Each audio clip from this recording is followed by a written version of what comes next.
Assalamualaikum warahmatullahi wabarakatuh. Perkenalkan, nama saya Firmansah dengan NIM 201010404010.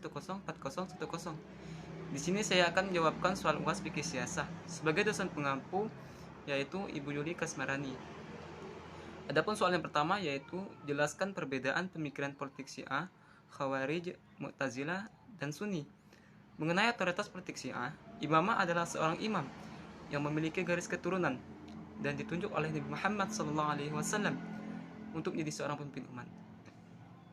Dalam Syiah, imamiyah pemerintah adalah milik imam saja dan berhak atas kepemimpinan politis dan otoritas keagamaan. Golongan Khawarij.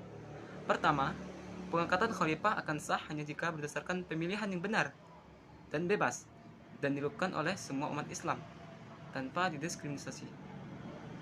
Seorang khalifah tetap pada jabatannya selama ia berlaku adil, melaksanakan tugasnya, melaksanakan syariatnya, serta jauh dari kesalahan dan jauh dari penyelewengan. Golongan Mu'tazilah. Golongan ini sering kita dengar sebagai golongan yang bersifat Islam rasionalis. Mengapa golongan ini?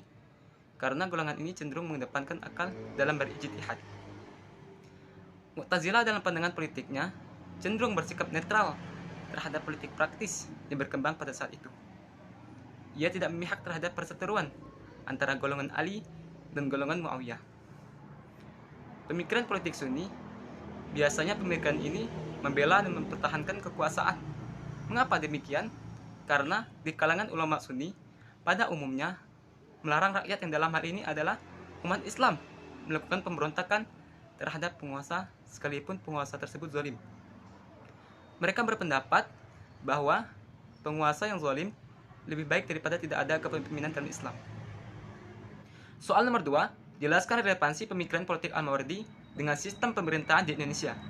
Yang pertama, dalam sistem pemikiran politik Al-Mawardi, ia menetapkan bahwa imam itu harus dari keturunan Quraisy asli atau dari warga negaranya sendiri. Relevansinya di Indonesia yaitu dalam sistem ketatanegaraan pemerintah Indonesia tentang syarat warga negara Indonesia sebagai kepala negara yang tertuang dalam pasal 6 ayat 1 menyatakan bahwa presiden adalah orang Indonesia asli.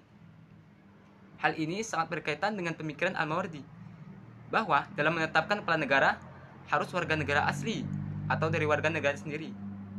Yang kedua yaitu pemikiran politik Al-Mawardi tentang wewenang memilih negara, yaitu adanya prinsip syura, yaitu dengan suara terbanyak atau dengan cara musyawarah.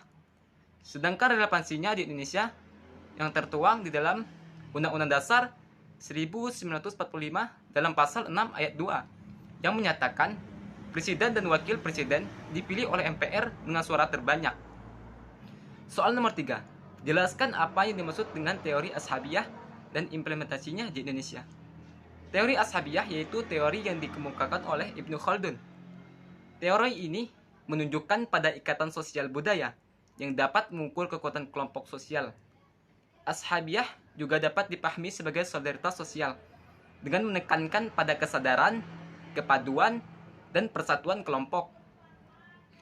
Adapun implementasinya Ashabiyah di Indonesia dapat kita lihat dari banyaknya organisasi yang menunjukkan kekerabatan yang sangat erat yang merupakan dasar dari Ashabiyah.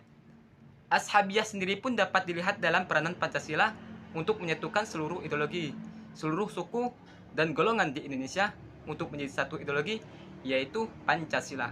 Soal nomor 4, jelaskan secara singkat dinamika politik Islam di Indonesia. Hubungan antara Islam dan politik di Indonesia memiliki sejarah yang cukup panjang.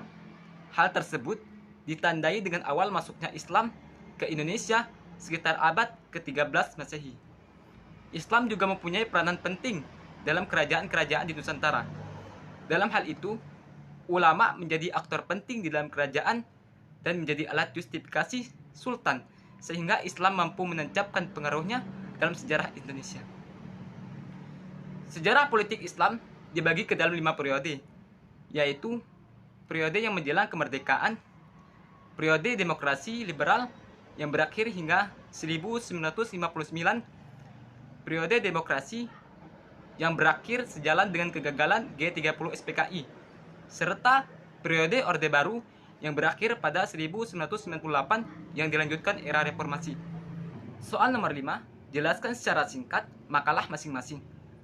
Hal-hal yang melatar belakangi dan menyebabkan munculnya golongan Syiah, Khawarij, dan Sunni dalam Islam adalah terjadi pada masa Khalifah Ali bin Abi Thalib karena terjadi faktor politik dan terjadi perebutan kekuasaan dan jabatan antara Khalifah Ali dan Muawiyah bin Abi Sufyan yang berdampak pada pecahnya pasukan atau pendukung Ali yang menjadi 3 golongan, yaitu golongan Syiah, Khawarij, dan Sunni. Perkembangan dari golongan Syiah, Khawarij, dan Sunni selama masa pemerintah Ali bin Abi Thalib dan setelahnya pada masa dinasti Umayyah selalu memberikan kontribusi sendiri dalam setiap kehidupannya.